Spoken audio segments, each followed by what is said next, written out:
All right. Okay, just been working on the Astrodoodle for the day. And just checking everything, making sure we're good. All right, I think so. Just double, triple check. Yeah, we're good. I'll come back to it in a minute. It's kind of an interesting, quirky set that we have at the moment. Let me just say hi. Hello, NT. How are you? Remember, don't send any super chats. Don't do anything like that. If anybody wants anything, do it through the PayPal, okay? It just doesn't work on the channel otherwise. Hey, Tina. Hi. Thanks for dropping by. I just put a few logs on the fire, and we're going to have a little hangout, okay? Let's go over here. Give me a second. I think we're good. Yeah. So, let's see. Here we are. Yeah. Hi. Hi there. Hello, New York. Hello, Albuquerque, New Mexico. How are the furry? Yeah. The big furry ones. Big furry ones.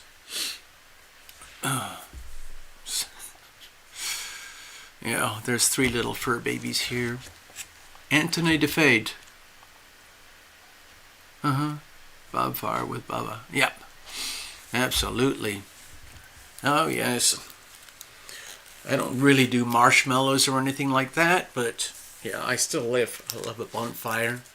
I'm actually doing some work here. Hopefully, by the end of spring, there will be a real life fire pit here.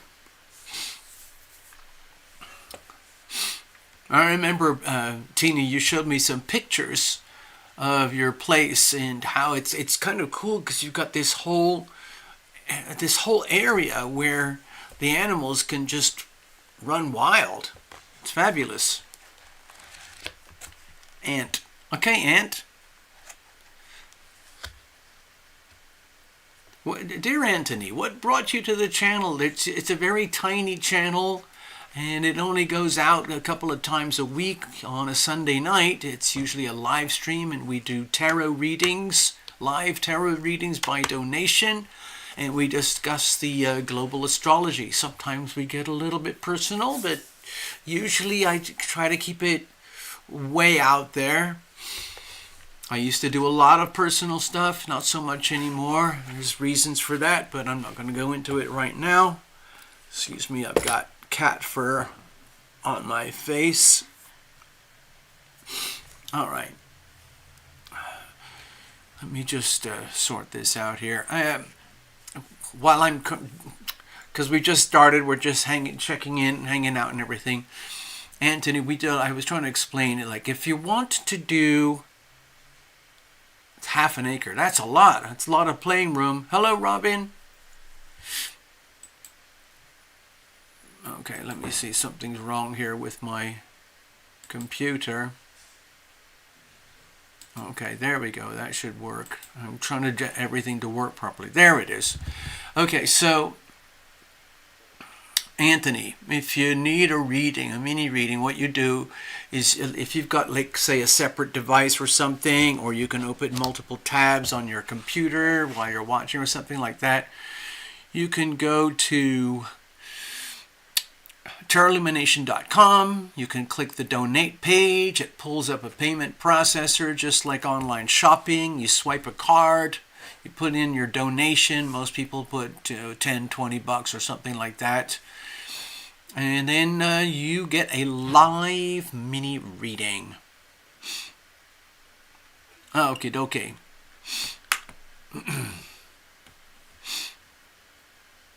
So, let's go back over here. When I get back to the Astrodoodle, I'm going to just point out a few things that are sort of obvious, but again, you never know till we point things out. Most people, of course, are focused on their life here on the surface of our planet, where we're consumed with mostly what's in front of our eyeballs, what we hear, what we smell, what we breathe, and our day-to-day activities. And that's it. But we have to remember, outside of our planet, there is a staggering, effectively, it's an infinite universe.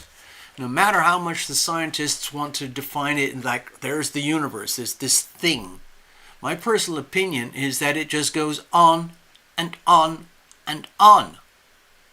And just because we can't see the farthest end of it, doesn't mean it has no ending. It doesn't mean it has an end. Some of the scientists have seen, like I have a nephew, he's a space scientist, and they can now see, billions of years into the past, at the early stages of what they call the universe. But that still doesn't account for what happened before the universe. What was there before the universe that allowed the universe to be created in the beginning, okay? So, there you go. I just think it kind of goes on forever. And the problem is it's very, very hard to imagine that thing, that concept, that it just goes on. There's nothing there. It's just this thing, this void of vacuum full of dust and stars and nebulae and solar systems and galaxies to infinity. And we just happen to be in this galaxy, in this part of the universe, at this particular thing that we call time. Anyway.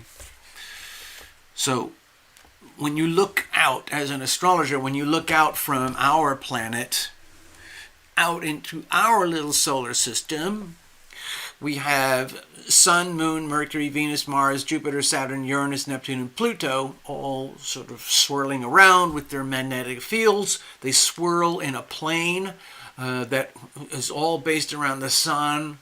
It's just like taking a piece of string with a rock on the end of it and going like that, whizzing it around and around and around, and then you take 10 pieces of string with 10 rocks on the end of it, and you swirl them around and around and around and around and around and around. And they stay in the same plane, like a gyroscope, So, yeah, let me go back to the chart for a minute.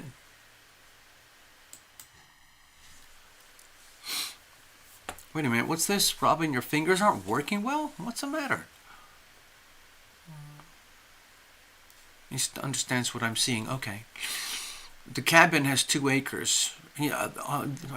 Do you still get to use the cabin, Robin? Tina? Oh, I thought you'd already moved into the house. Anyway, so I don't know if you can see this clearly on my astrodoodle because there's a lot of compression with the planets. Okay, up here, way up in Capricorn, you've got. Well, let's do it like this on the chart. We've got Venus, Mars, Mercury, and Pluto all piled up here, very close together, okay? Pluto is actually over here in Aquarius, but it's basically on the cusp. I'm calling this the tipping point from the Capricorn era into the Aquarius era, the age of Aquarius. So we've just started. The tipping point is right here, like I told you last week. Okay, over here. That was the official tipping point in my world. There was a tipping point much earlier in the year when Pluto did dive into Aquarius for a moment, and we're now into Aquarius, but there's going to be a couple of months where Pluto dives back into Capricorn, but we're not there yet. It's just going to be a short-term blip, but effectively we're headed into the next 20-year journey for Pluto to go through Aquarius. Okay, that's a 20-year journey. Anyway, so here we are. There's a lot of Capricorn energy. So I don't know if you watch the news or keep in touch with global events and things like that, but there's what I consider above and beyond exceptional pressure that has built up in the global swarm, the global elites, the them, the they at the very tippity top of the world hierarchy. In other words, the BlackRock, Vanguard, State Street, Blackstone, massive funds, trillions and trillions of dollars that they manage. They basically own the earth. And then the governments and the politicians, there's that layer. Then there's all the sort of secret societies and, you know, all those groups that they're not elected, they are self-appointed elites, and they basically run the show according to their intentions. And what it's getting very, very compressed up here right now, and it's kind of oozing out all over the world. It's becoming very obvious that the global elites who are trying to compress this world into essentially a prison camp that they own and operate, effectively, hopefully using the CBDC, central bank digital currencies, that are designed to be propagated all over the world in the next few years. They're struggling. They are struggling. They are struggling because a lot of the people on Earth have started to figure out that, oh my God, there's some kind of mysterious, creepy intention by the global elites to entrap us into a world-sized prison camp. Okay? So that's what's going on. And they're getting very, very aggressive. They are getting very aggressive. Mars in Capricorn over here. And the relationships are becoming very, I would say, sterile and overridden by corporate global ideologies and agendas that are very unhealthy for the bulk of humanity. So there's that happening over here.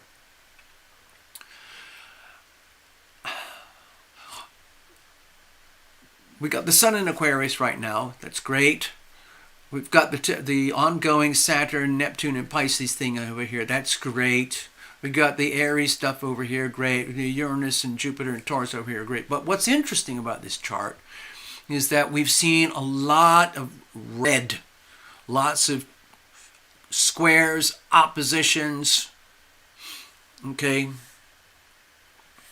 And it's been very uncomfortable. But right now, sweet moon, our little moon, which zooms around our planet Earth, the moon moves very quickly compared to everybody else. And it just so happens over the last day or so, and for the next day or so, the moon is in Virgo. So when it's doing that, right now at this very moment, it's creating this very big, fat, like double trined, grand trine thing over here. So we've got the Virgo earth energy, the Taurus earth energy, the Capricorn earth energy. They are very, very harmonious right now in terms of like earthliness, earthy energy. So despite all the scary things going on over here, despite the global financial chaos and disruption over here, for a few moments we have a sense of respite, a sense of calm, a sense of almost like stability as we go through these tumultuous moments in astrological history. This is going to disappear very quickly. In a couple of days, the moon's going to be over here and here and here, and everything's going to change. But just for now, look at it. It's actually very, very pretty in its own way. We got this double trine, a double grand trine. We've got a grand trine here based around Moon, Uranus, and basically Pluto. Well, really it's more like Mercury and Mars, but also we got another one, a Moon, Jupiter, and Venus. Beautiful, beautiful energy. Just gorgeous, sweet, comfortable. What it's telling me is that, number one, everything is exactly as it should be. All the horrors, the nightmares, the despicable, evil things that are going on with people all over our planet, rest assured, it's absolutely the way it's supposed to be, because it can't be any other way. Things are the way they are. And there's a lot of it which is absolutely horrific. We talked about this many, many times. And it's expanding. It's the new buzzword is escalating. Okay? So escalating, we got the wars escalating over here. All the red blobs of astrology over here. We got the wars escalating over here, expanding all over the Middle East. Oh, God. And we've got the chaos on the border here. It's basically an invasion over here. Oh, God. And we've got the threats over here between China and little tiny Taiwan over there. And it's all simmering, simmering, simmering, simmering. And from my perspective, my personal opinion, at the tipping point, like I told you, for weeks before, I was just observing, watching. I knew there was going to be some sort of incendiary thing in the global headlines, especially regarding America, that would indicate that we are at a point of no return. I think of it as a tipping point, where we've been approaching the tipping point for the last 3 years. In the last 3 years, and it's gone like this, and then it's just like going, and then a little, and now we're at the tipping point where it's going, and that's Pluto in Aquarius. But the actual tipping point can be marked on the calendar right here. It was a 3-day period, January 20, 21, 22, and 23. Within very, very, very tight degrees. Now, of course, with Pluto, you have to allow for a year or two for the orb of influence. I'm not talking about a few days or a few hours. You have to allow for about a year. So it's a very extended, slow-moving tipping point, but it is the tipping point. We're going from, we were here, 18 years, Pluto in Capricorn reached the maximum. Now we're at the tipping point. Oh, we're dipping into Pluto in Aquarius for another and that's for 20 years, but we're actually at the tipping point now.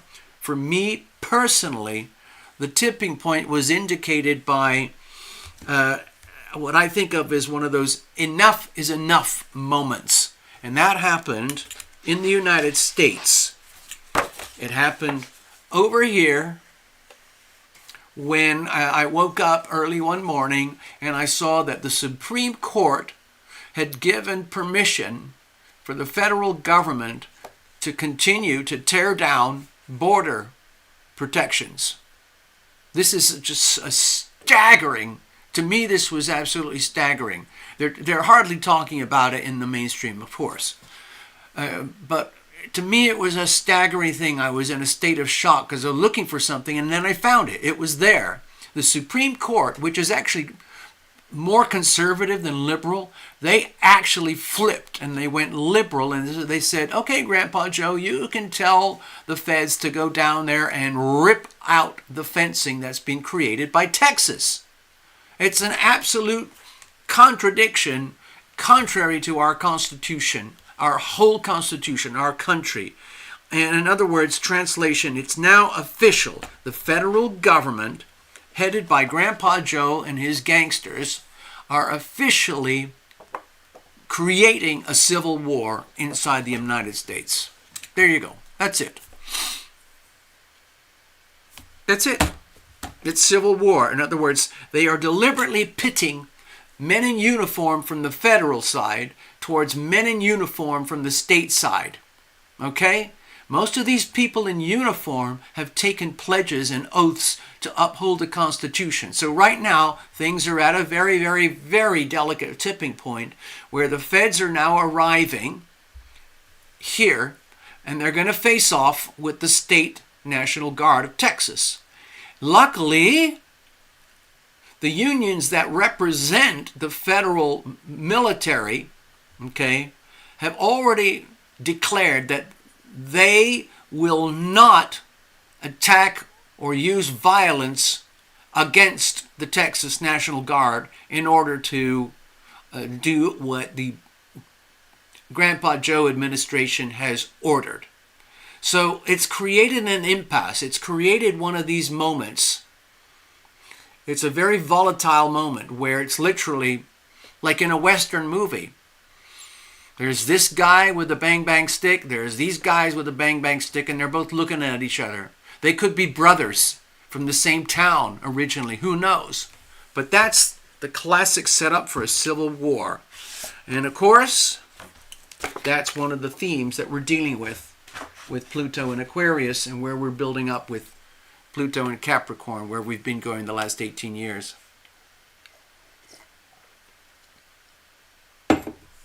Very interesting stuff. Now, there's similar things happening all over the world right now.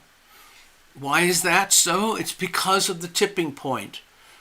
It doesn't matter where you are in the world, it's going to be affecting you to some degree or another. Some places are trigger points and hotspots, like I just described.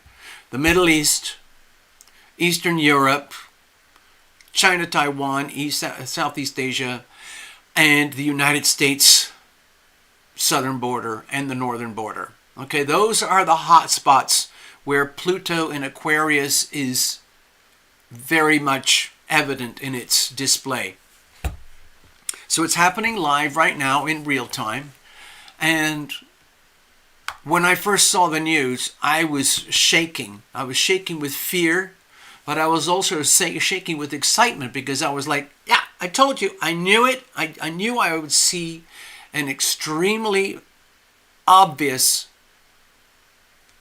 indicator that we have reached the point of civil war.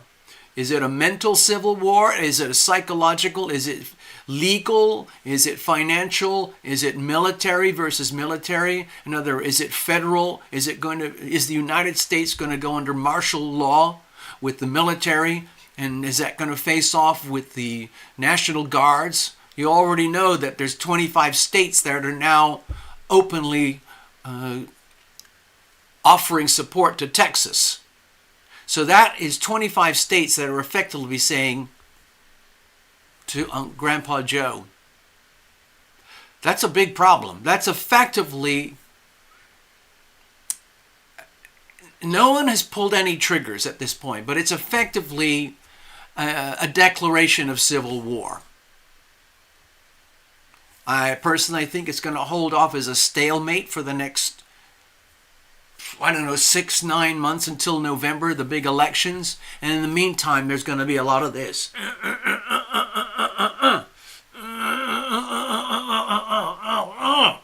No. In other words, the Constitution. The Constitution is being put on full display, and the reason why it is written the way it is written, and what does it really mean for our people, for this country, for every individual in this country, legal or not. Hold on, I just see something on the chat there. Yeah, the 700 trucks. I just pulled it up here. Let me see if I can find it. Give me a second. Yeah, I already got it. I think I had it set up so I could show everybody. And let me see if I can find it again. I'm sorry, I didn't have it. I thought I did. So just let me type it in here.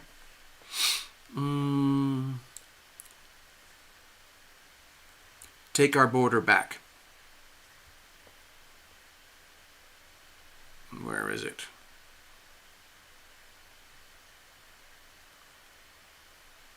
Where is the website? That's very weird. Huh. It's like they won't let it. Oh, give me a second. I'll have to type it in. Hold on.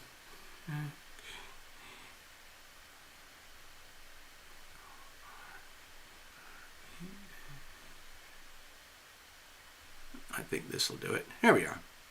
All right, this is what I wanted to show you.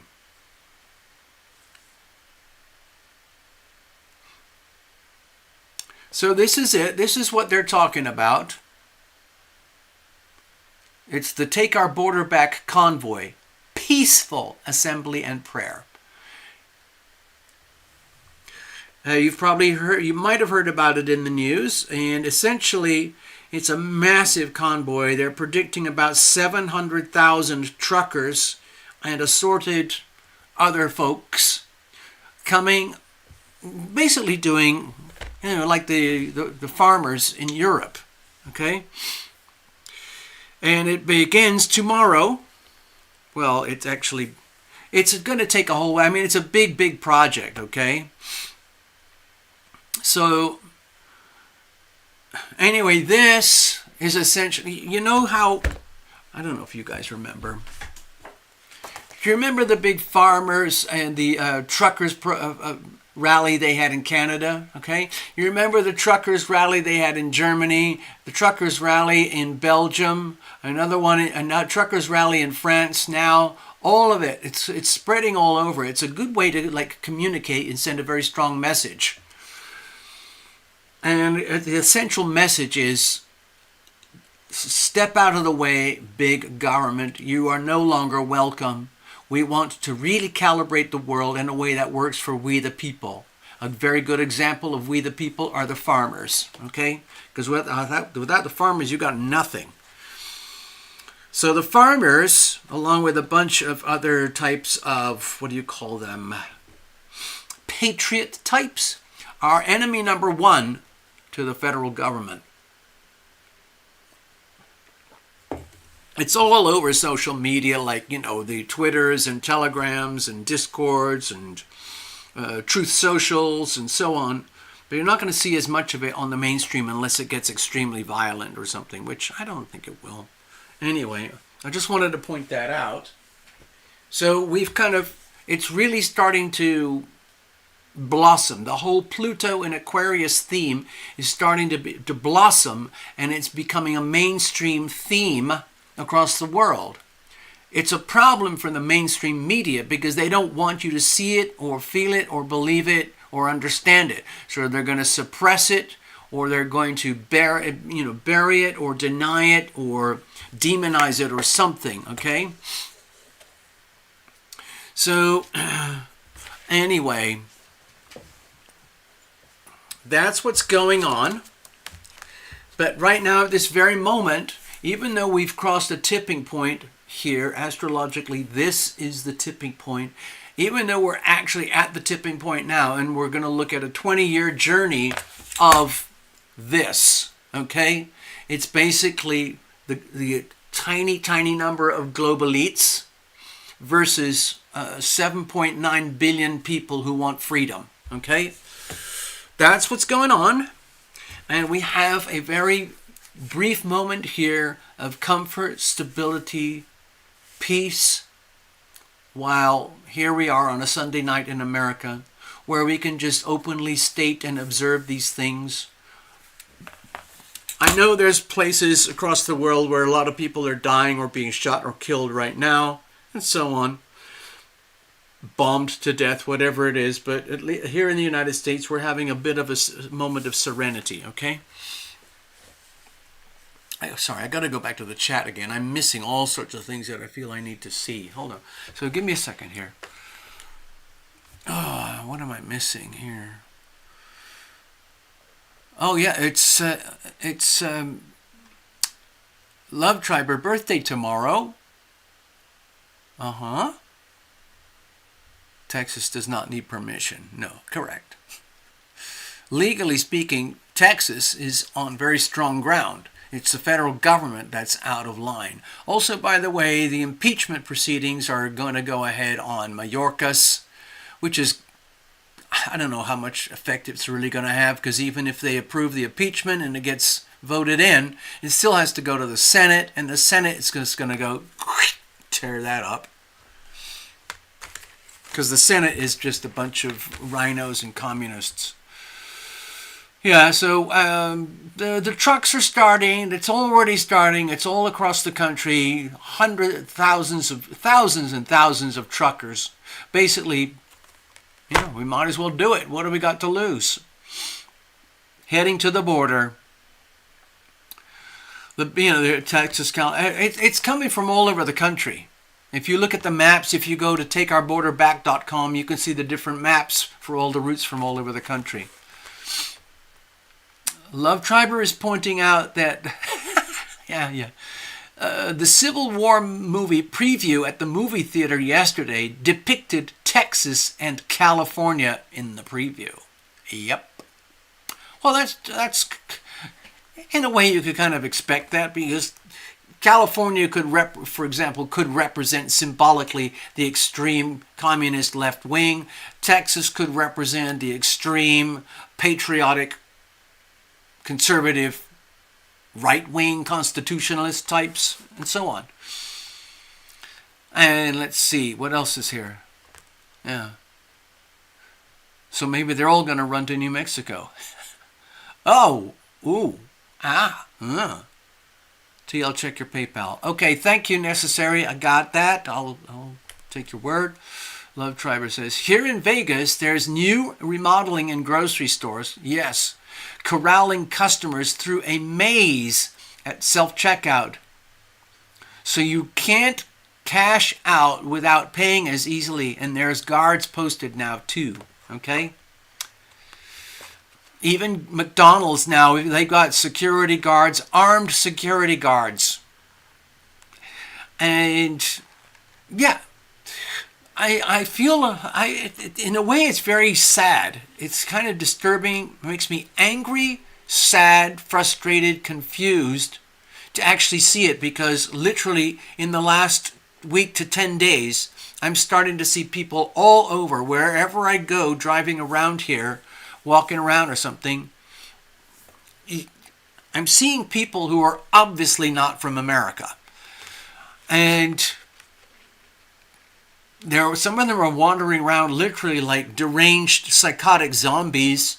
Some of them are obviously in a much more comfortable position, and those are probably the ones they've already got their government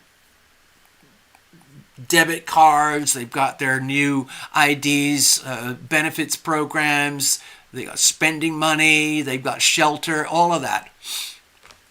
I was watching a little video early today. It was just a couple of minutes from an auto mechanic, I think back east or northeast, and somebody came knocking at the front door of his mechanic's business. And the guy came in and said, "Hey, and the mechanic said, I can't, I don't know what you're saying, man." And it turned out a little bit, I'm looking for a job. The guy was looking for a job to work with this mechanic. And the mechanic went, I can't help you. I can't employ you. I don't have a job opening right now. Anyway, the guy went away and came back.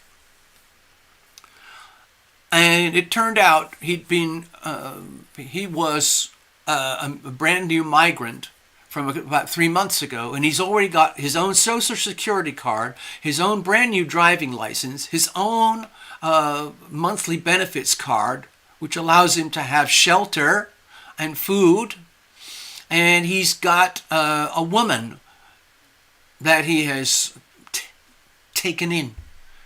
So he's already doing a lot better than the millions of homeless people in America who are already Americans. To me, that's very distorted. Very, very, that's not cool. Okay? So anyway, I'm going to go down the chat a bit more. Yeah, the thing about the McDonald's, what I saw at McDonald's, these are heavily armed security guards. I mean, serious. They got their Glock, they got their G17s, satellite phones. They're all tricked out with body armor and all that stuff. And then there's sheriff's cars. The sheriffs have a lot of power, and they have a lot of firepower, and they're coming in and out now. It's kind of scary. Let's have a look. Even McDonald, Trump is big government. He's very big. Love Trump. Also, a lot more street people roaming around looking very confused and deranged. I would agree. I would definitely agree. There were no likes, guys. Okay, Love Trump. Esther, do you feel like your current administration is doing a good job? Oh, please don't set up conflict on the show. I don't want people to have political arguments here. You can be whatever side you want. Just understand that I happen to lean towards being a patriot here, and some people have those leanings too, but there are other people who feel very, very different about our governance. Okay? Okay. So Esther's happy with the way they're doing things. So I'm glad you feel safe, but I sure don't. I can't deny what I'm seeing where I live. So there, okay, Tina. So there's no official border crossing in New Mexico. I don't know. It doesn't come up in the news very much, but New Mexico is a border town. Zombies are walking around in Santa Fe. Okay.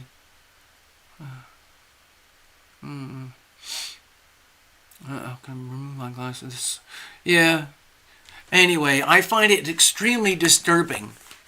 And so we've got, what is it? We basically got February, March, April, May, June, July, August, September, October, November. We've got about 10 months of absolute chaos that we're going to have to live through in this country, inside America, because it's all about the power struggles between the death of America and the rebirth of America.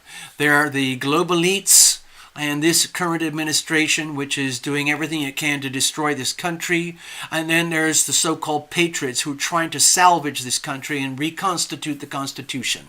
It's happening simultaneously. So we're getting a lot of that. We're getting a lot of mainstream media, which is pumping out a lot of what I consider to be propaganda and wacko content. And then I get my information from sources that I consider truthful and honest. And so you have it. We're at that tipping point. And it depends on your perspective. What do you see? What are your opinions? What do you believe? What do you not believe? Just like no official. There's no official. That's interesting. I didn't know that. You would have thought there's at least 800 miles of border, I would think, or 600, 400 miles of border in New Mexico. It's probably wide open. I mean, look at the map. Hold on.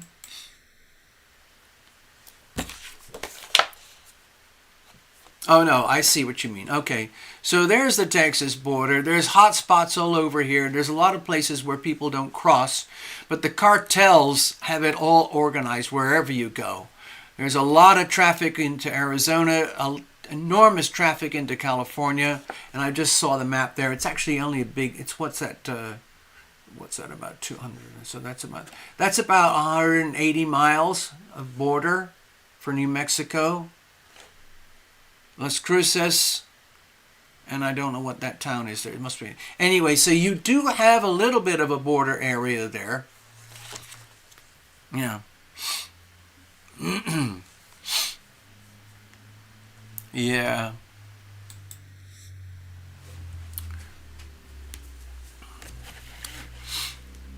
Anyway, it looks like we've recovered from the other show I had where everything was shut down for a while because somebody had complained that my channel is abusive. So YouTube shut it down live, and which I just wanted to mention. I only just figured it out today that not only did they shut down the transmission, they shut down my operating systems and the softwares that allow me to do my shows. So that means they have a way to send some kind of signal through the internet back into this computer, into this software, and just go. To me, that's very disturbing. In other words, we are being monitored 24/7 by them, the swarm, they, the global elites.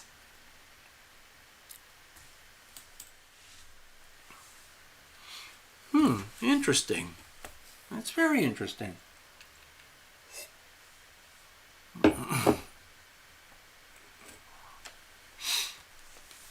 Yeah. Well, as you can see, there's two, Tina is saying that there's two crossings there in El Paso. So there's El Paso. There's Las Cruces. So I would imagine there must be a pile of migrant traffic moving up into New Mexico and around America. There has to be, because it's all over here. But this is one of the big crossing points over here. Laredo and Eagle Pass. I don't know where Eagle Pass is. I think it's somewhere down here. As far as I know, it's right over here.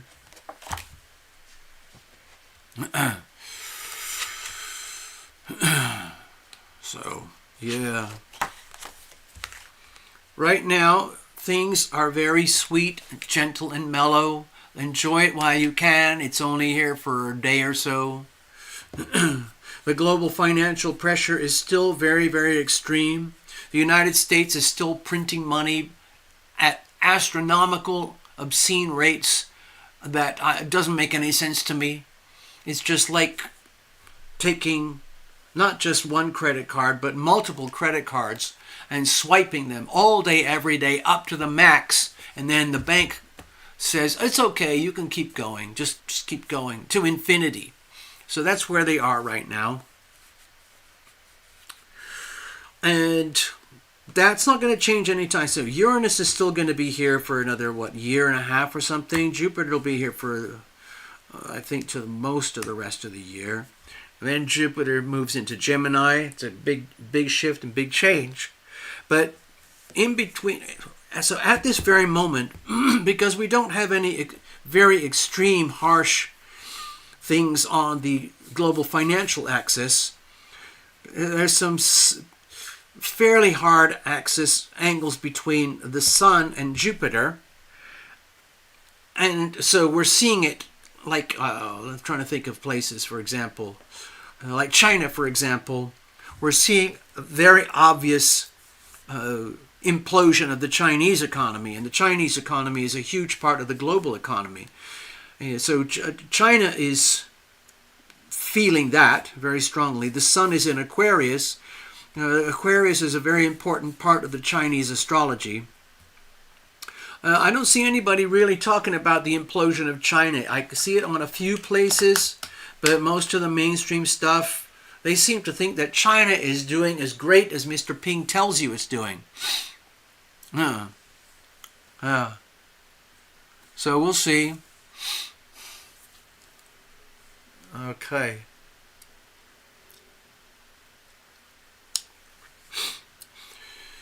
There's not a lot of pressure on the Pisces energy right now. So all the things that were under intense pressure a few months ago have softened up. The subjects have already been brought into the headlines, and that's mostly to do with impeaching Hunter Biden, impeaching Alejandro Mayorkas, and shining all the spotlights on the Biden family, and the border, the FBI, the CIA, the NSA, the DOD, DHS, the CDC, and all of those parts of the federal government that are hyper corrupt. Remember, there's plenty of good people in the government, but it's the leaders that are questionable, let's put it that way. And so the light has already been shining, and a lot of the talk inside Congress right now is about the impeachments. Let's just get it done. Because Mayorkas is breaking the law. He's completely defying the Constitution. It's all part of a program to destroy the United States from within, basically filter in a lot of foreign terrorists, spread them all over the country, basically all the Hezbollah, Hamas, Iranian types, the Yemeni types, all of those who hate America and they want to destroy America. They're here already. There's a lot of Chinese here already, and so on. And they are part of a movement to destroy America from within. America cannot really be destroyed from without. I mean, what Mr. Kim Il-jung over here in North Korea is every day he's telling the world, I'm going to blow up America. I'm going to send a nuke. I'm going to destroy America. That has to come a very long way. It has to come thousands of miles, and he has to blow it up. Okay? Canada is not going to blow us up. Nobody from the Central or South America is going to blow us up. We have a lot of problems here, but no one's going to blow us up. There's no huge army that's going to land on our shore, no huge navy landing on our shores here. None of that's going to happen. The only way America can go down is from within. And so that's what's being set up right now, because the global elites, You know who they are. The final and most difficult obstacle to globalized communism is right here. Basically, the United States patriotic type voters. People like myself. I'm already identified. I'm already tagged. I can't get out of it, so I don't even try anymore. China can't really attack us. They can attack us from within, okay? The Arabs and the Islamic terrorists who hate us, they can attack us from within. The cartels, they can attack us from within. You know, the global elites over here, they can attack us from within. And they're doing that with, I guess, unconventional warfare. You know, sabotaging infrastructure, food, bioweapons,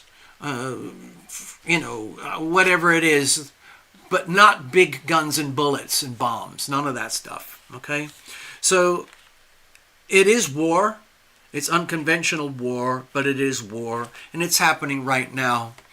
And because we don't really have a border anymore, this is really not a country anymore. We are basically under an invasion, and it is now mainstream news, whether you like it or know it or not, okay?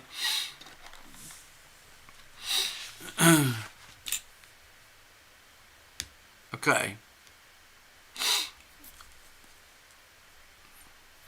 All right, let's see.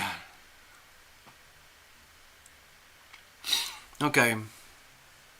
Esther is saying convict Trump and get some clarity. Yep.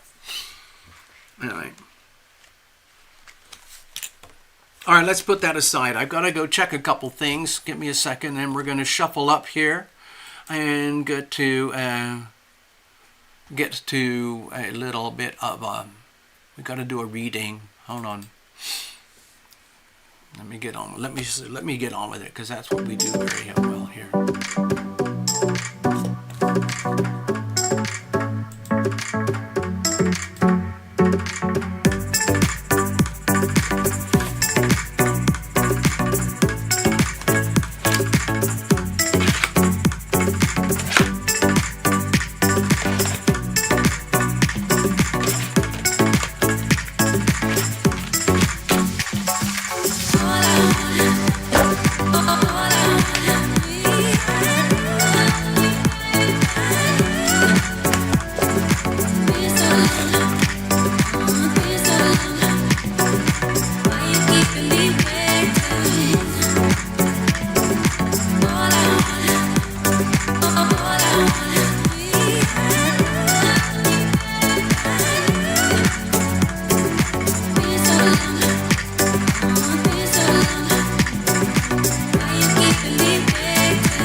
So now we can officially get on with the show.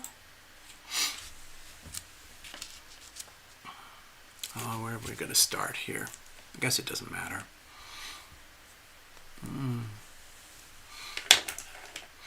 It seems to be a lively, yes, do necessary truth first. Okay, thank you, Tina. Okay, we'll do that. Okay, so right now we got 2 bookings. Whoever wants a reading, this is what happens. You do the thing through PayPal, you get in this, and you get your magic post-it note. So anyway, we're going to start with Necessary Truth. She has booked a live mini reading. Okay. No, not your reading. Okay, hold on. I'll just wait for a second here to explain until you explain everything to me. Okay. Let's have a look. Oh, there's a very lively discussion going on about money. Real money. Okay. Oh, I see what's going on here. It's the old discussion between real money and fake money. That is a very awkward subject. Okay, I'm just going to let me dive in here a bit while I'm waiting to hear back from Necessary Truth. Let's see. So we're at. Give me a second here. I want to get myself slightly organized. Okay, so here's the stage. This is where we're going to be doing the mini readings in a moment, but Necessary Truth is asking me to hold on for a minute, and Tina is not ready for her reading yet anyway. So don't worry, Esther, you're fine. You're probably the most doing fine person I've ever met. I mean, it's obvious from the readings, Esther. One of the constant themes that I've noticed about you is that there's, don't be insulted, but it's like a simple purity, okay? Where I sense a lot of common sense and being very, very straightforward, understanding your natural good fortune, understanding that not everybody has that, understanding that certain amounts of good fortune aren't just a consequence of lusting after good fortune. Good fortune, eventually it comes around for basically planting the seeds of love, planting good decisions, so that maybe you were one of the lucky people who had a certain type of upbringing. Maybe you had a nice mom and dad, and they encouraged you to be you, and you were born and raised in an environment where there were some very simple, basic truths, like the things that really count are honesty, work, integrity. Don't hurt people. Don't allow people to hurt you. Speak the truth. And if there's something that is horrible that's going on around you, it doesn't mean you have to get sucked into it. In other words, to me, it all boils down to what I call a life well lived, where you participate, and by making good decisions, millions and millions of tiny decisions, one on top of another, it leads to basically a wholesome outcome, where you enjoy the benefits of what's called a life well lived. And there's all sorts of variations. What does a life well lived look like for me? Very different. For Love Triber, for Tina, it's very different for each person. But in your case, the readings, there's always been at least a tiny little kernel in each reading that affirms and reaffirms a common theme of a life well lived. And doesn't have to be spiritual, doesn't have to be about huge amounts of success and money and power or anything. It's just the good things. Things I would list, for example, like having a bit of security, peace of mind, safety, a journey where you've had your ups, you've had your downs, misfortune, good fortune, but it still adds up into a life well lived. That's that's kind of what I was trying to mention. Hold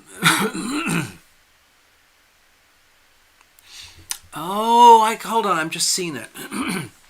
Okay, so the reading, so you're doing a pay it forward. You're gifting a reading for, what is this?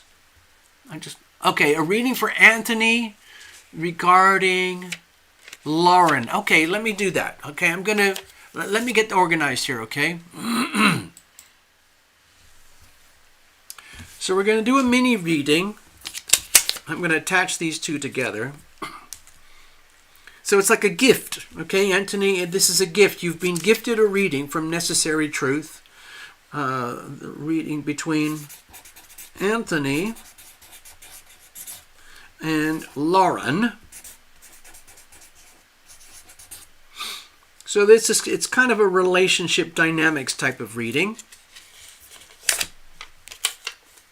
So I'm going to put these alongside like this. Watch. So everybody understands this is kind of a gift from Necessary Truth to Anthony, and effectively to Lauren as well. Hello, Heather. How's British Columbia? I'm going to come back to you, Tina. Don't worry. Yeah, I'll do. That's fine. I can do that. No problem.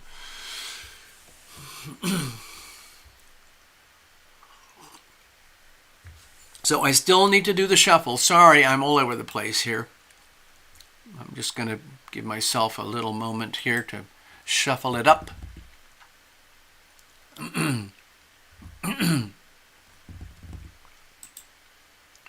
I got to find the cards. Find the right deck. Here we go.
Just a little quickie thing here before we dive into the reading for Anthony and Lauren. I would like to offer a little couple of tidbits. How am I going to do this? How am I going to... Okay, I've got an idea. Give me a second here.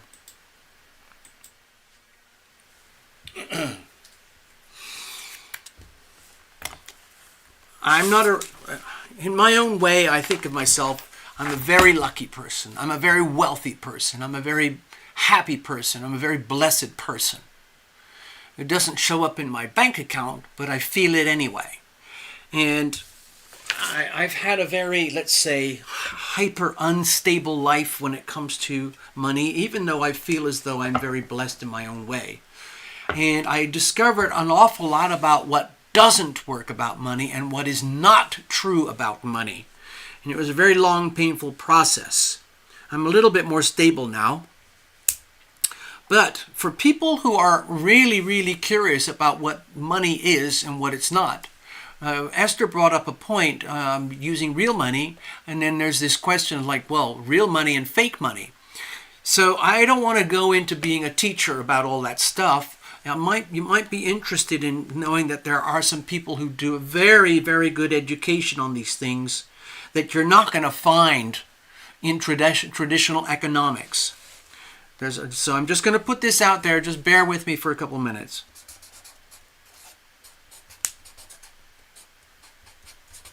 Michael Maloney. Okay? He is, I consider, a world authority on the subject of money. He has a YouTube channel. Okay? I think you could search him by going to Michael Maloney. He has a complete, what do you call it, a group, a playlist. He's on YouTube. He has a playlist.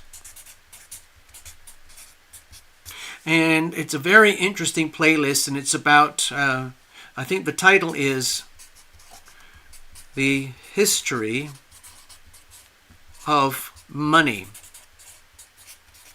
And it is a true education.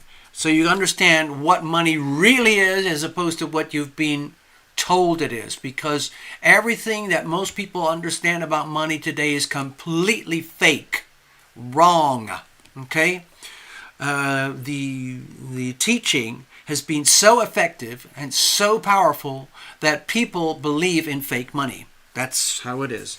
There's another very up-to-date character. His name is George Gammon. I consider him a very deep level authority on the subject of money. Now, it's actually pretty complex when you go into the level of George Gammon, because he dives deep into the actual structure of money, the global banking system, and so on and so on. And so you can understand that we're dealing with basically a massive globalized Ponzi scheme. You have to understand what is a Ponzi scheme. Okay? There's another excellent teacher. These folks are really excellent. Mark Moss, again on YouTube. So for some people, it's indigestible, it's over their heads, but it's not about like complicated charts and, well, not complicated, but it's not complicated in terms of how are you going to make money on the stock market and things like that. It's much more to do with the reality of money. What's happening in your life, in your world, about your finances, and how does that correlate to what is being pumped around the world, what they want you to believe is money and your finances, because it's two very, very different things. I know there's a couple more. There's people that I really like and trust. There's others that are more like opportunists, vulture capitalists, and so on. And there's some of them that make these sort of glamorized news things. But the real teachers, I believe, the real educators, the best that I have found are these three. I've gone through a lot, okay, but these three, in case you're interested. Mark Moss has all sorts of playlists about what is money. Same thing with George Gammon. But if you want to get a real, like a very digestible history and understanding, then this is where I would direct you. The History of Money by Michael Maloney. Okay? I just wanted to put that out there. In case you've ever felt suspicious about the world of money and that there's something not quite right. So, all right. So, thank you for giving me the chance to splurge on that. Oh, Lynette Zhang. Okay. Let me have a look here. I'm looking through a... not really. Okay. Let me... very good point. Let me go back and put that on the chart there. Okay, I'm going to get the charts. I'm going to add that.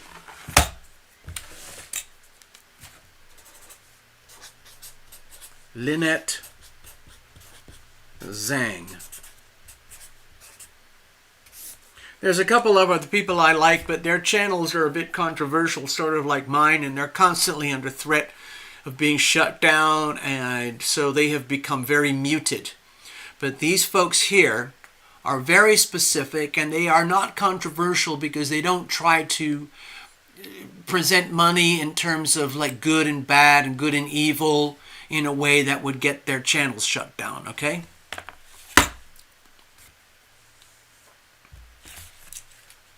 Thank you for that, Love Triber.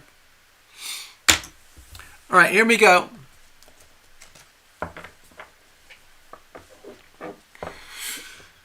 Let's have a look. All right, I think we're pretty much ready here. My cards are nicely shuffled. Okay, well, I personally don't want to know anything about the people at the moment. I don't want to know the birthdays, their astrology.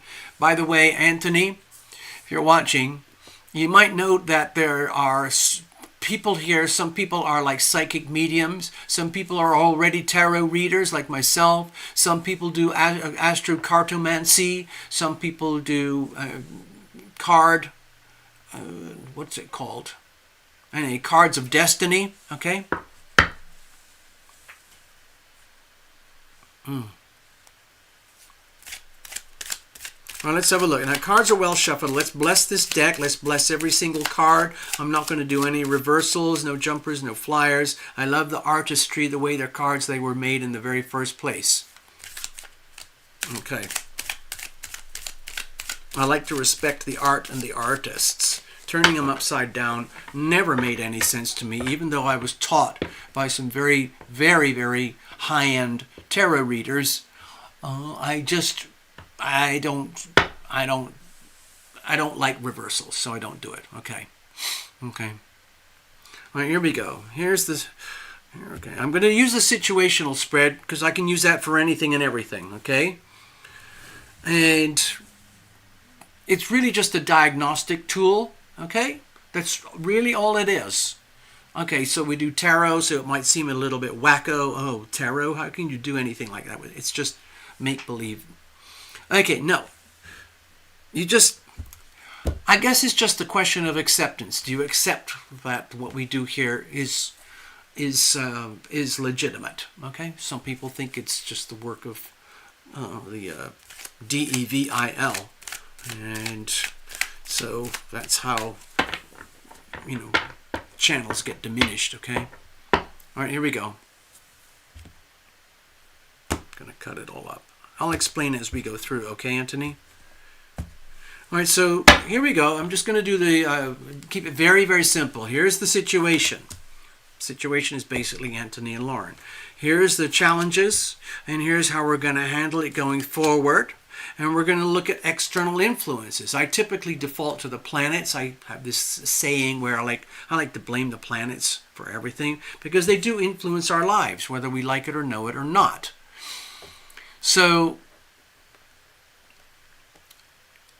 basically what we're doing, we're asking what kind of messages do we have coming through here tonight for Anthony regarding the situation between Anthony and Lauren, whatever that might be.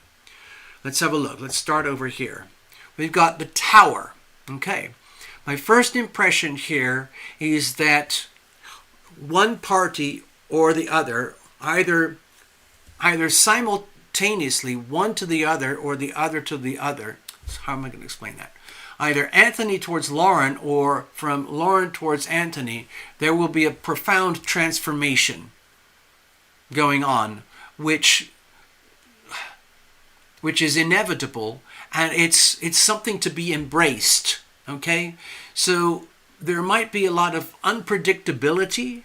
There may be some stark, almost perhaps frightening or disturbing or unsettling or unpredictable, perhaps even shocking events or circumstances, or they could be very, very tiny things that actually have very profound influence. Or it could be something really big. But either way, it feels to me that both parties, assuming that there's some kind of, togetherness, they're sharing energy in one form or another, or there's the potential to share energy, it would be it would be like a transformational type of energy, okay? Where, let's say, pre-existing belief systems would be destabilized. In other words, Anthony, you might have certain expectations or understandings or belief systems about life, relationships, and so on that could be very, let's say, disrupted, changed. I'm not disrupted Doesn't mean good or bad. I'm just saying disrupted. It could be disrupted in a good way. And the same thing for Lauren. I believe that the Tower card here also applies to Lauren. In other words, the simple act of the phenomenon of Anthony and Lauren would be the ultimate breakdown of pre-existing belief systems, attitudes, perceptions, experience of relationship dynamics on one to the other, or from Anthony to Lauren, or from Lauren to Anthony, but also perhaps simultaneously. All right. Now that's just the background. That's just what's going on. That's what's out there. Before I go any further with the reading, Anthony, I'd like you to know that I'm just using the situational spread here. When I do in-depth personal private readings, I go on to a whole other level where I use what I call my crucible spread. And that is specifically designed as an in-depth, let's say, approach to the relationships, okay? Now let's have a look. The situation itself. Okay. So this is a card of grief. Almost to the point of tragedy, sadness. Now, I don't know the context here. It's not the end of the world. It's just essentially an understanding that there is the energy of grief, tragedy, perhaps sorrow, perhaps loss, tragic loss, somewhere in the relationship dynamic. Perhaps with you, Anthony, or perhaps with Lauren. Perhaps there was a loss of part. It doesn't mean, I'm not saying it's over between Anthony and Lauren because maybe it hasn't even started. We're just doing a diagnostic. And what does it look like? This, okay? 5 of Cups. It could indicate that, for example, the energy of tragedy could actually be a catalyst that brings this together. Sometimes people are brought together by tragedy. Perhaps it's a shared tragedy. Perhaps it's a tragedy in one person's life and it's being detected and observed by the other person, or vice versa. And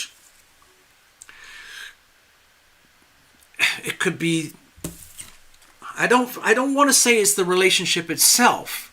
It feels very much more to me as though there is tragedy in the dynamics of the relationship. Like I was saying, there might be an external tragedy of some kind, a loss of person, a loss of life, a loss of something, loss of a soul. I mean, it could be very extreme, it could be very small, but either way, it's very significant, okay? Now, the thing about the energy of grief and tragedy is that it's not the end of the world. It just it's something that has to be acknowledged and understood. There's so many ways tragedy could be expressed. Maybe it's a relationship dynamic where there's no hope, there's no future because of Anthony's situation or Lauren's situation, that it's like it's not possible. You know, some people are already committed in some form or another. And so even though there might be something between Anthony and Lauren, it might not be able to be fulfilled because there's some kind of tragic element that forbids it. It's not the end of the world. It doesn't mean love is gone forever. Because there's 2 little cups still standing over here. But if 3 cups have already spilled and lost, and it's lost forever. But the life journey keeps going, okay? The journey keeps going. There's life on the other side of grief. But you have to embrace the grief. You have to allow it to move through the situation, the dynamics between Anthony and Lauren. Otherwise, it stagnates and turns into a sort of corrosive rust that is not healthy for either party. What's the challenges here? Happiness. Okay, with the Sun card here, this is almost as diametrically opposed as you can imagine compared to the grief card and the tragedy card. Okay, tragic, tumultuous upheaval. Okay, destruction, of whatever kind. Perhaps there were some very, very,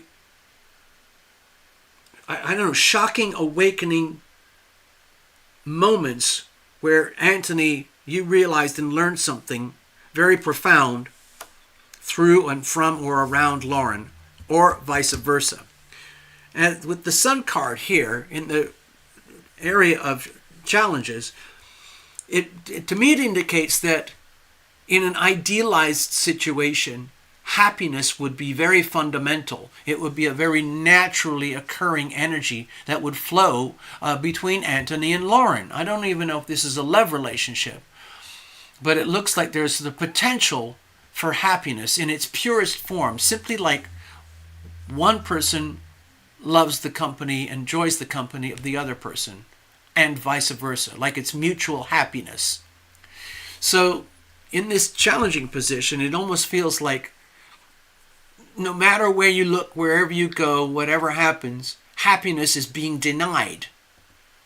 Does that mean it's not possible, not attainable? No, it just means like in this moment, in this reading, it looks like we've touched on something a little bit awkward, which indicates that there is something tragic going on in the background, or perhaps in the foreground of the relationship dynamic, which is impeding the potential for happiness to the point where it's basically impossible to be happy or to taste or enjoy happiness in this situation without first becoming aware of this dynamic and dealing with it, okay? So how do you deal with that going forward? It's not an uncommon situation. I've encountered these things in my life where the reason I met someone or the reason someone met me is because someone was going through, let's say that's me, someone was going through some extreme tragedy in their lives and they had nowhere to turn for comfort. It didn't work with their psychiatrist, their medications, their drinking, their drugs, their friends or family or whatever it is they do. And it's tragic, and somehow they get attracted to me and I connect at the level of tragedy. It's still a human-to-human relationship, but there's an element of tragedy to the story which has to be addressed. And sometimes the person who might be enduring the tragedy is also enduring extreme pain. And they come, for example, Anthony might be attracted to Lauren in order for healing of pain from some sort of tragedy, or vice versa. Anyway, let's keep going. How are we going to move forward with this? Okay, so we've got the number one card here. This is magic. This is the Magician. In a way, it's like there's some really powerful cards here, Anthony, because these are all, there's so many major arcana here. There's the Tower, the Sun, and the Magician. And it might make you feel as though this relationship, whatever it is kind of fated. In other words, it's just like you were destined to meet Lauren and Lauren is destined to meet you. There's some form of destiny here that has brought you or is bringing you together. But what does that look like? And what's the way to go forward? So with the Magician card, makes me feel that since this is, the way I look at it, this is reading what messages do we have for Anthony tonight regarding the situation between Anthony and Lauren. So this is really like Anthony's reading, okay? What I'm sensing here with the Magician, Anthony, is that it's up to you how to deal with this going forward. If you're the one with tragedy in your side or Lauren's the one, either way, you're going to have to be the one that's going to take charge and figure out if you, first of all, do you want to go forward with this? Or do you want to go, not forward, but do you want to go any further? Is this something that you can handle? Is this something that you're willing to handle? Is it possible that this could be a fated situation, perhaps divinely ordained, where you were brought to Lauren or Lauren was brought to you, and it's something that you're just going to have to accept in your life, whatever that looks like. And so you are now in a situation in order to go forward, there are a lot of options for you, but you have to be very, very responsible in how you go forward, so that you do not like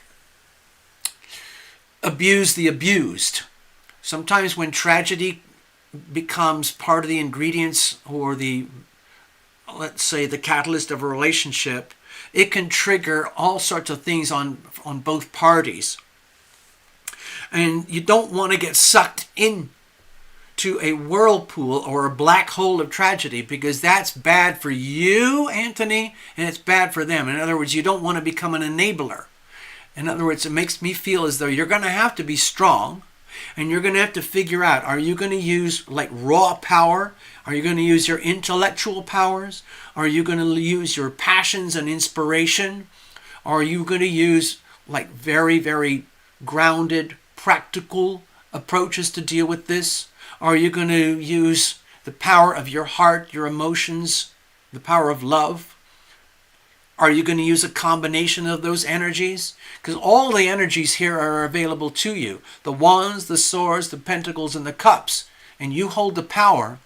And my feeling is that you have like a divine obligation to maintain very high levels of integrity here. And basically do whatever has to be done in the moment that feels appropriate to you in order to deal with this relationship. You might have to flip all sorts of different ways. You know, one minute you're having to think your way through something. The next minute you're going to have to do something practical. Oh, do I have to drive Lauren somewhere? Or does Lauren have to drive me somewhere? Or it could be something emotional where you want to spill the beans or share some compassion, like hugging or comforting or being able to embrace someone and allow them to cry. Give them a safe place where they can cry and release the energy of grief so that happiness has a chance of being tasted. Either way, both sides, you or Lauren or you.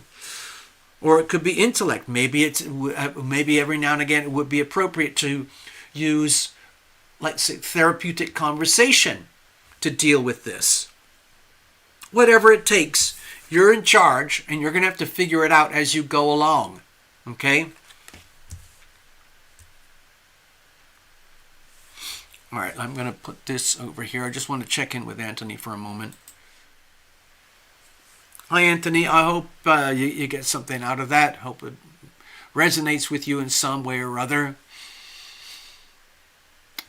We do what we can here. I got to shuffle up, and then we're going to move on for a reading. We've got to read for Tina. Okie dokie. Let's see what that looks like over here. Okay.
Okay, before we dive into your reading, Tina, I just wanted to share a little something that occurred to me, because I often forget this stuff because my channel has changed so much over the years. But when it comes to personal readings, okay, this is, just to remember that this is astrology for the world. Okay, we always start with Aries on the first house. It's a universal chart for the whole world. And the planets are delineated accordingly. And I use, as you know, a good old-fashioned ephemeris. Okay. And this is the same information that they use at NASA, SpaceX, the Weather Channel, whatever it is, to figure out where the planets are so that they can plan their gravitational, journey through the solar system. So, if you think of the planets as these amazing things that whiz around the sun, we whiz around the sun too. They all have gravitational impact and magnetism towards themselves and each other. And it's happening simultaneously, all the time, all day, every day, permanently.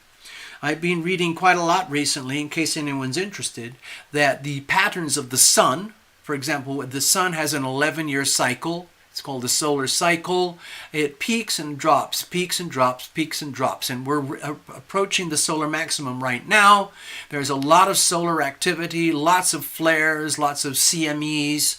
And every now and again they come towards the Earth. If we get a really, really big one, you can get blackouts, satellites screwed up, telephones, electric cars get screwed up and things like that.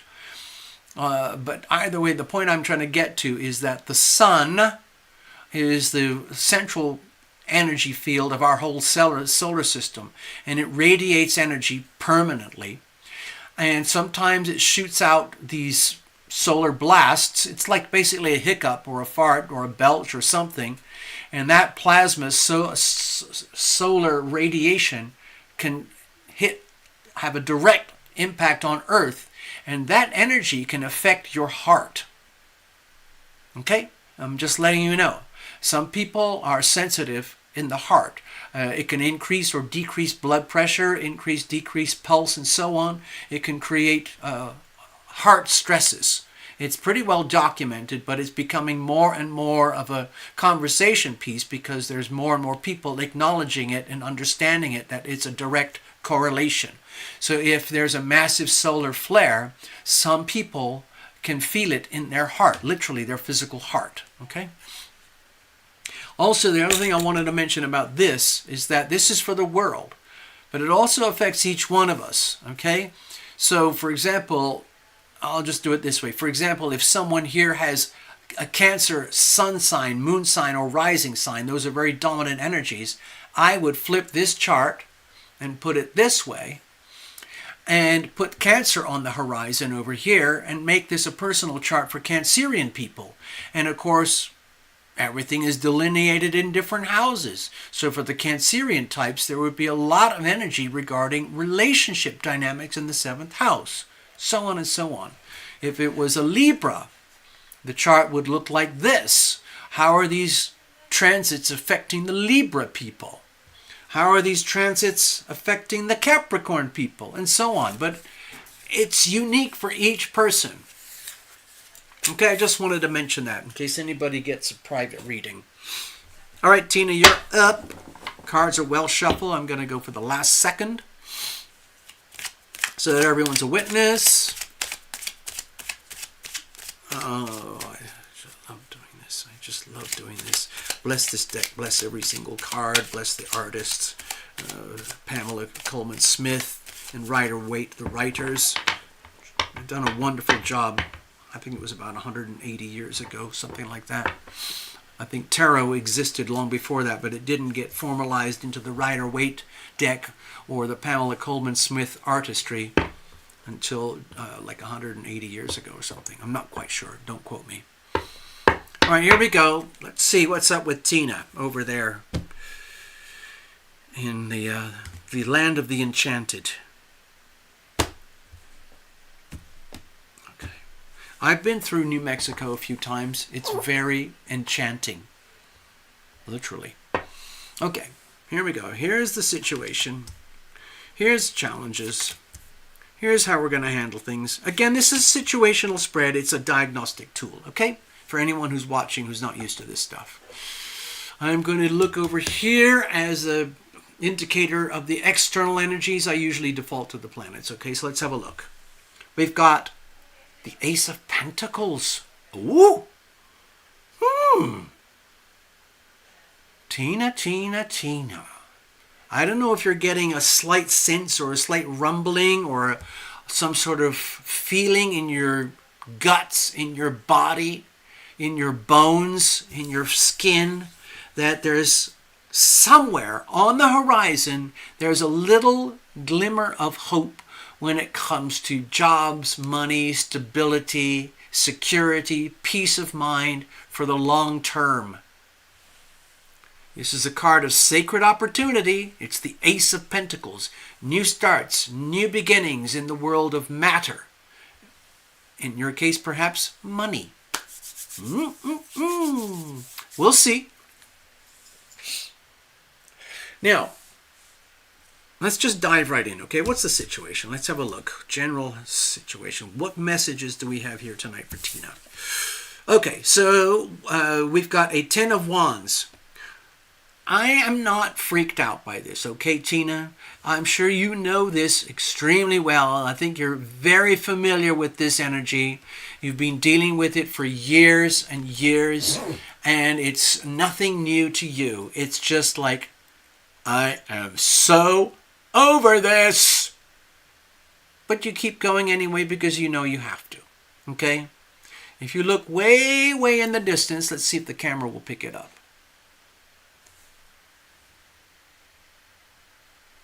You see the castle? Your home is your castle, okay? It's there. It's real. It's not going away anytime soon. It's not quite fully in your grasp the way you would love to have it, but you're essentially, it's in the making, okay? It's almost like even though you're already established, you're still on the journey to becoming fully established. I'm sure you understand, okay? It's been to me, the way I see this, it's been a long, heavy, sometimes painful, sometimes very painful, sometimes very disheartening journey. But it's like no one else is going to do it. No one's coming to save you, so you end up having to be the one who has to carry the burdens. Some people, like when you have married couples and everything is done with commingled joint finances, it can reduce some of the pressure from one party to another. It's like a tag team. Like someone is struggling right now, the other person can come up and go, "Oh, don't worry, I got $5 here. I can help you out." Or so and so on and so on. And the other, "Oh my God, I see you're having a really hard day. Don't worry, I got $5. I can help you get through, or give you you can take a nap or something, and I'll take care of blah, blah, blah." But you don't have that. I mean, you've got your beautiful furry friends, but it makes me feel with the Ten of Wands here that you're having to do all the heavy lifting yourself. Wish it didn't have to be that way, but that's how it is. But it looks, of course, like it's worth it, because it looks like you're on your way to accessing the energy of sacred opportunity. Also, by the way, with the Ace of Pentacles here, that is heavily, let's say, validated, resonated, amplified by this Virgo, Taurus, Capricorn, beautiful, fat, grand trine energy here. It's very supportive, very comforting for things to do with money, okay? Material stability, contracts, anything that would resonate with your desire for material stability. It is possible, okay? The gateway is here. Think of this as like a green light, like the traffic lights. It's flashing green for you. Flashing green for you. And so just take that as a message going forward, that you're not at the end of the world. There are opportunities opening up for you regarding money, stability, and security down the road. Okay? What are the challenges here right now? Okay?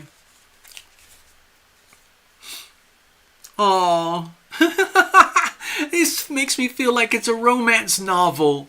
Makes me feel like you are a main character. Well, we all are in our own way. In the novel, in the story, in the book of life, in the book of your life, the book of Tina Miller, the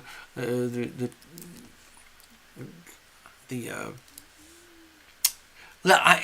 analogy I like to use, Tina, is like it's a never-ending Netflix series. If you think of your life, you know how some of these really successful shows, they have seasons, like season 1, season 2, season 3, season 4, season 5. So you're at your particular season right now, and let's say every month or so, it's a new episode. So maybe you're at season blah, blah, blah, episode blah, blah, blah. And it's an onward, continuous journey. And it has a little bit of the characteristics of a romance novel. That's how I'm feeling, where you're at a particular episode in a particular season, at a particular scene in the particular episode in this particular season, where there's a part of you that is feeling and thinking like, God damn it, I really, really wish there was someone, perhaps like a really nice guy, who would basically just come out and save me. Give me a bit of loving, a bit of comfort, somewhere, somehow. Just, Now, I don't remember, I don't want to get too personal on the live show here. I'm not going to say if I can even remember whether you're attached or not. If I'm right, you're on your own right now, especially if I remember from here. But every now and again, it makes me feel, with the Knight of Cups, it's just like everybody, doesn't matter how well you are situated. Well, some people are very well situated with, love, romance, partnerships, and all the fuzzy, gooey, sweet, romantic things in life. Some people have that, but they might be short on other things. Now, you're very lucky in certain ways, Tina, and you know that. But it's been a struggle, and you know that too. Yeah, it's just you. Okay, thanks for affirming there. So again, what I'm saying here is that just every now and again, wouldn't it be nice, like maybe in your neighborhood or in the big city, Albuquerque, wouldn't it be nice to just stumble, almost like a romance novel where you're living your life, doing the stuff that you do, and then suddenly, just out of nowhere, this sweet, kind, gentle energy appears, and it happens to be in the form of a nice guy. It would be nice. Some people are averse to relationships. Some people they prefer their own gender. But this is a male character. Okay, Tina carries her own cup. Okay, that's all right. So you literally have to be, it's like what you're saying there, right on the screen. I carry my own cup. And that's actually a very, very good thing. Be loving, be loved. Love thyself. Love thyself. That's a very, very important thing. And you've just described it in your own way, in your own words. I carry my own cup. All I'm suggesting here, it can feel, you know what? I'm just going to shut up. I think you understand what I'm trying to say. You do have you do have your beautiful furry friends, okay? So there's a lot of love there, okay? That love is there for you. You are loving. You are loved, okay? That's already in play with your big furry friends. But essentially, like you said, you carry your own cup, basically because by choice or because you have to. And you are determined to keep the energy of love, the healing power of love, flowing in your life, in your world, no matter what. Okay? So that's a very noble thing to do.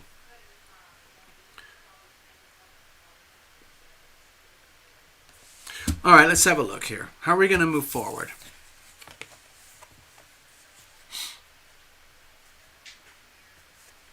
Oh, I see what you're saying. It's not what I meant. I count on no one. Okay.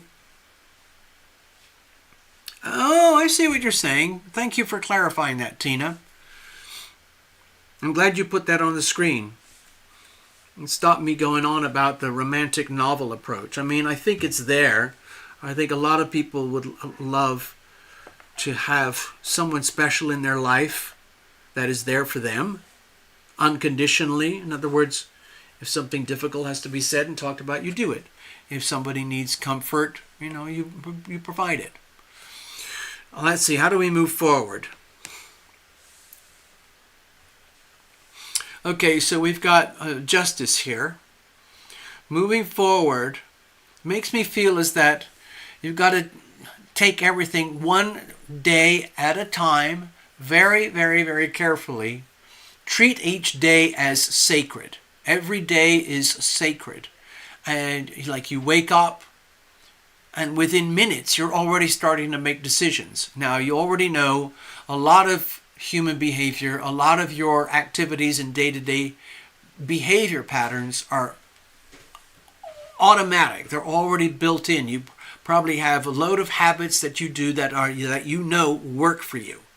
You might do this or that. You might have like your special way. You have a cup of coffee or something, or maybe you're a person who likes to make their bed and make it nice and tidy, or maybe you like to leave your bed like open and ready to jump in anytime for a nap, or however it is. Like maybe you do the laundry on Wednesdays or something like that. You have, what I'm sensing here, routines with life. But with the Justice card, my feeling is that it's sort of amplified, where in order to go forward, in order to, let's say, access the opportunity here that is represented by the Ace of Pentacles, it's like you have to be aware and believe and trust that it exists in the first place, okay? Once you believe that it allows you to go forward despite the burdens and the pressures, and despite that you count on no one, possibly because you've learned to count on no one, so in that way you carry your own cup. And so going forward, it makes me feel that you have to move forward understanding that every single day you're making decisions, perhaps hundreds of tiny little decisions that lead to a consequence at the end of the day. And every now and again, very big, important decisions where you really have to think. You might have to go out for a drive. You might have to go out for a walk. You might have to consult with somebody. You might have to get a mini reading like we're doing here, for example. Things like that. Then you move forward, but it's on the understanding that it's almost like you reap what you sow.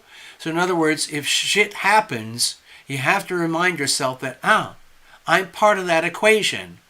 It's in other words, shit just didn't land on you from outer space. You are a participant in this life, in this universe, just like I am, just like everyone else here. And we are constantly radiating energy. We are constantly absorbing energy. And there are causes and consequences, cause and effect.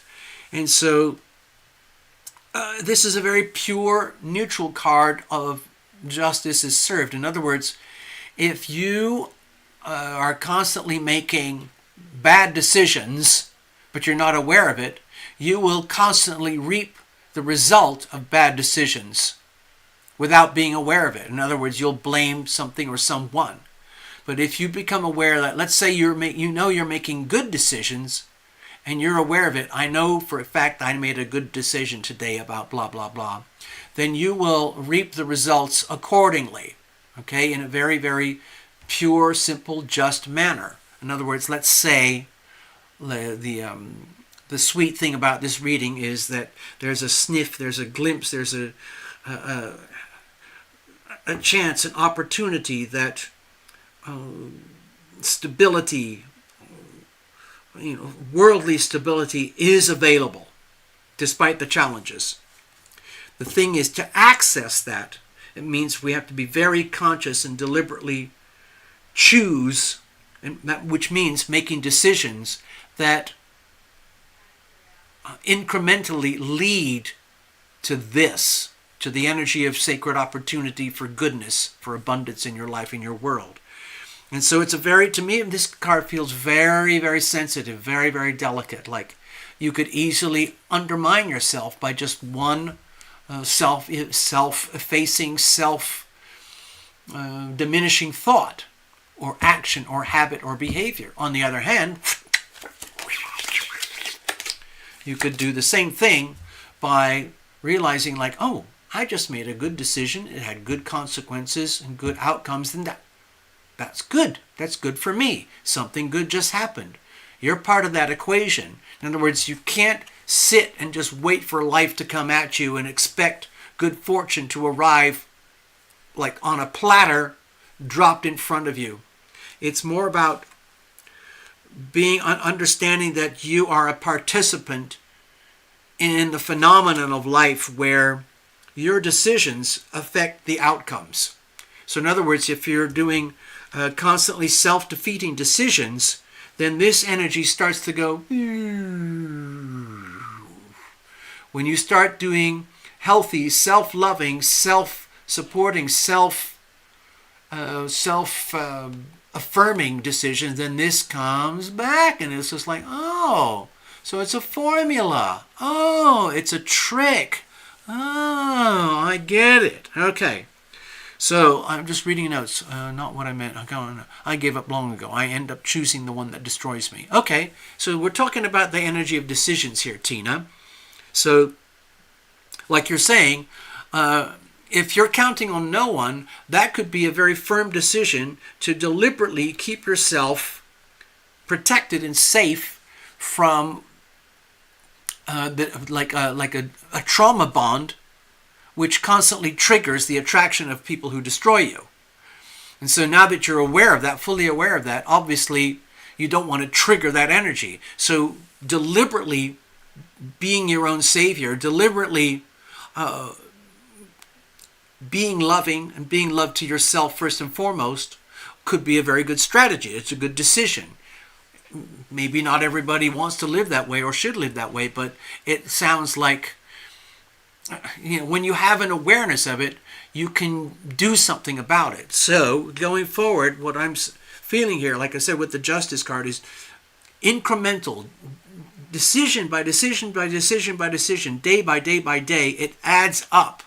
And so when you constantly make decisions that are self-loving, self-supporting, and good and wholesome for you, then the stronger this energy becomes, and the burden becomes less over here. This would be neutral, and you would access more and more opportunities for abundance. Okay? Tina, you're very smart. You're a reader. Pretty much everyone here is some kind of reader or a psychic or something like that. Involved. A lot of people here that have come over the years have been involved in the healing arts in some way, form, or another. But anyway, Tina, you're one of those, and so you're very aware of it. That, in other words, you can either be the author of your own demise, or you can be the author of your own good outcomes, decision by decision by decision.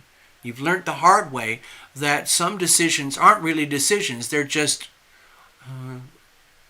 circumstantial reactions, for example, like you said, to the trauma bond, which is like a default setting, which is constantly self-defeating. You've outgrown that and you've got strategies for dealing with it now. So the next thing going forward is to deliberately foster and develop decisions and decision making that is specifically for your benefit, your good fortune. What's good for Tina? Okay? All right. Do what's good for Tina. Make decisions that are self-affirming for Tina. Okay? There you go. There you go. I hope that helps. All right. Let's have a look. Let's go over here.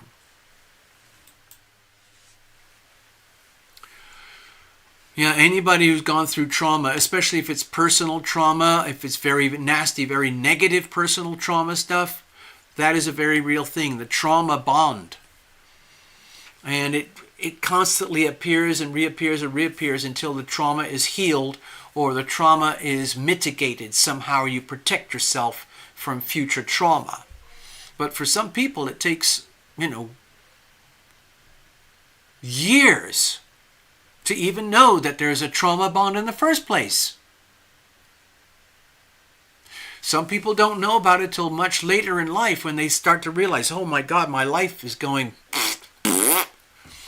They start self-medicating or something, or they think, oh my God, I need to see a psychiatrist or something, and it all comes spilling out. And a lot of people who carry trauma bonds don't even know that they were carrying a trauma bond for so long, because in order to endure life, if there has been trauma, a lot of it has to be buried, suppressed, hidden, so that it doesn't, let's say, destroy your day-to-day life, so that you can conduct a day-to-day life. But the trauma is still there, and eventually the trauma wants to be healed. And so eventually it works its way up and says, enough is enough is enough. I want to be healed. And so the subject of the trauma becomes a headline. It's right there in your face. And sometimes it's a very traumatic, painful awakening, but at least you can reveal it to heal it, okay?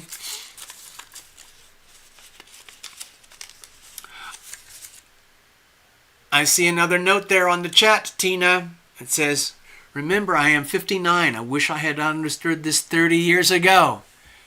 Okay, everybody, does anybody here tonight understand the hidden meaning in Tina's latest note in the chat? Think of the numbers. Think of those numbers, 30 and 59.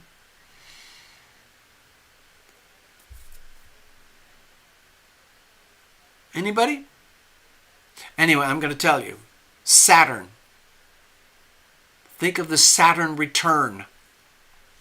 For many, many people in this life, Saturn represents the energy of pain, suffering, loss, lessons, tragedy, discomfort, and so on. And a lot of that culminates at what is called the Saturn return. The first Saturn return is at age about 29, something like that. It depends on each person, okay? Some people, it's different. Like some people are very charmed, and by the time they reach age 29, they're already a pop star, a rock star, or some kind of amazing, successful blah, blah, blah, and all the Saturn stuff worked for them. My brother and sister were like that. They started very young.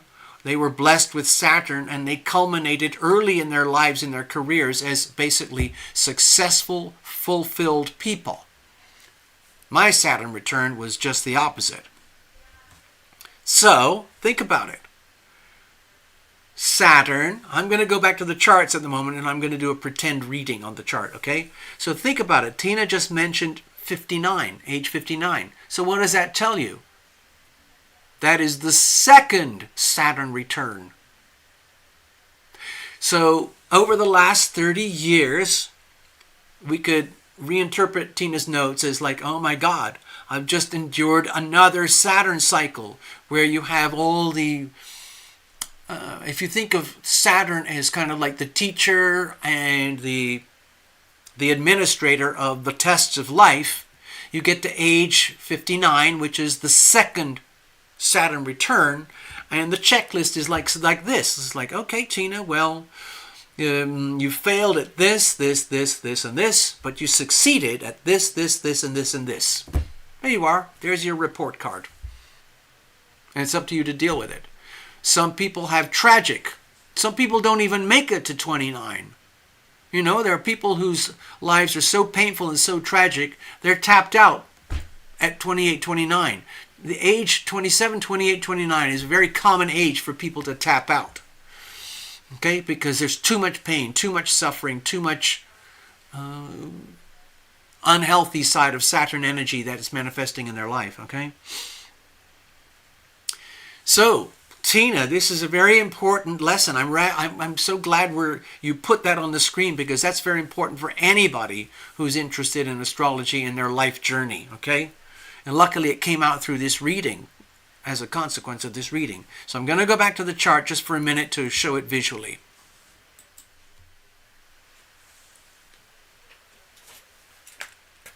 All right, I'm just going to leave that here because that's Tina's reading. No, actually, you know what? Let me just clear this and I'll shuffle it. I don't think we've got any more readings tonight, so I'm just going to leave it at that. I'll clear this all up later. But what I'm trying to suggest here, okay, so here's an astrology chart. Bear with me, okay, dear viewers. Imagine this is the birth chart of a little baby who was born today. There's millions of little babies being born today all across the earth. There's millions of people dying today all across earth. But for today, we're talking about birth. So if this is the birth chart of a brand new little baby, and it's born with the sun in Aquarius, and Pisces, Saturn, Pisces, Neptune, and so on and so on, this is what their birth chart would look like. And let's find Saturn. Here it is. So this little baby is born with Saturn at Pisces at like 2 or 3 degrees or whatever it is. So, as the little baby grows up and lives its life, Saturn is going to move around, transiting like it does, okay? Saturn takes about, what is it, let's see, 12, 2.5, roughly 2.5, 2 3/4 years to go through each sign. But in general, Saturn, to do a full loop, let's start with the moon first, okay, give me a second. The moon takes 28 days to do a loop. Okay, so every 28 days, this little baby is going to have a moon return. And so on. But we're focusing on the Saturn return because that's the big one. That represents a very, very obvious culmination to most people. And for a lot of people, I would say the vast bulk of people on Earth, the Saturn return is pretty uncomfortable. So, because it's all about the decisions that you've made, the way you've been raised, your upbringing, your environment. Have you been loving? Have you been loved? Have you been irresponsible? Have you been responsible? And so on. But it adds up. So it takes about 29.5 years to do the full loop. Okay? Now, it just so happens, if you break it up into pie, like a pie chart, 1, 2, 3, 4 charts, 4 sections, there is a trigger point at the first quarter. There's a trigger point at the second quarter. There's a trigger point at the third quarter. And then there's the final trigger point at the fourth quarter. That is the Saturn return. Okay? The reason there's trigger points at these quarters is because when you get the quarter degree, that's a 90 degree. That's a hard square. So that would be around age 7.5 years old. It can be troubling for children. Age 14 can be troubling for children. Age 14, 15, 16, hold on.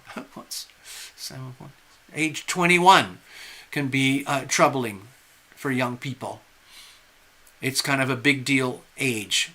And so on and so on. Let's say you made it to your Saturn return, and the little baby is now a full-blown adult. It's had good things, it's had bad things, okay? Then you're on your way to the next one. You start all over again. And Tina has indicated at age 59 here, we're looking at the second Saturn return. So there were a lot of probably painful, blunt lessons the first time around.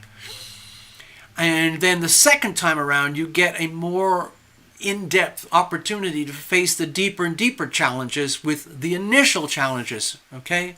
And if there's trauma involved, it can be very, very difficult. So sometimes it takes 2 Saturn returns, like Tina is putting on the screen here. It says, I'm 59. I wish I had understood this 30 years ago. So that's a big, big indicator that we're talking about the Saturn return. Okay, I just wanted to mention that.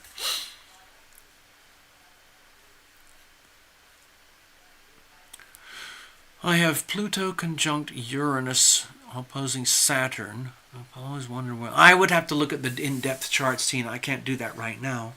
But that was a really like a double-duty reading there, Tina. Thank you so much for sharing that. I think that might be informative to other people here. You don't have to be, it could be anybody. We all have Saturn returns, assuming you make it to age 29. or 30, or 28, 29, 29 and a half and so, but basically it's around that age.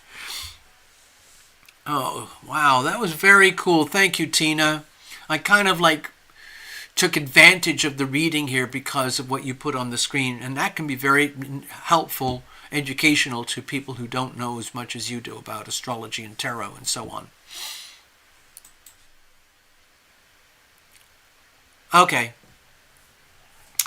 So let's see. I think we're fully booked for the night. We've just done our readings for tonight, and we're going to wrap it up here, and we'll connect again. I've got more stuff to do. Maybe we'll see what happens during the week. I haven't checked the charts too much. We have, let's see, we just had the full moon. We just had the tipping point. So personally, I'm going to be looking at a lot of things to do with Pluto and how the global landscape is starting to take on some very clear definition going forward. We've had a lot of things simmering in the background for the last 3 years, especially since January 2020, when we had the massive conjunction with Jupiter, Saturn, and Pluto. That was a monumental conjunction, and that's when the famous bug number 19 was propagated across Earth. It was like a nuclear bomb. It was actually a biological bomb. And that went across Earth, and we're still dealing with the shock waves today and the after effects of that hideous bomb made by people. It was a weapon of mass destruction. In fact, it didn't do a very good job at all. It was more like a wet firecracker. The swarm, the global elites were hoping that bioweapon would go and destroy billions of people, not just millions. They wanted to destroy billions. That's their agenda, okay? So they're working on the next one now, which is called Disease X. They have to drop another bomb on humanity. So that's Disease X, so we'll see how that goes. But in the meantime, I'm looking for the clear definition of Pluto and Aquarius, because we're at the opening screenshot. You know, like when you watch a movie, we're looking at the very, very first opening moments of the first few seconds of a movie. That's what we're looking at right now with Pluto and Aquarius. And the primary theme is revolution, upheaval, civil war, as distilled into two sides: tyranny versus freedom. That is going to be the dominant theme over the next 20 years in one form or another. Okay, brace yourself. I'm going to shuffle up and start to check out here. Actually, I could just check out right now. I can shuffle up and clear up as we go. Okie dokie. So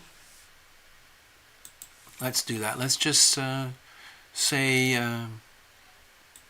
good evening, good night, farewell, and everybody, please be loving, be loved.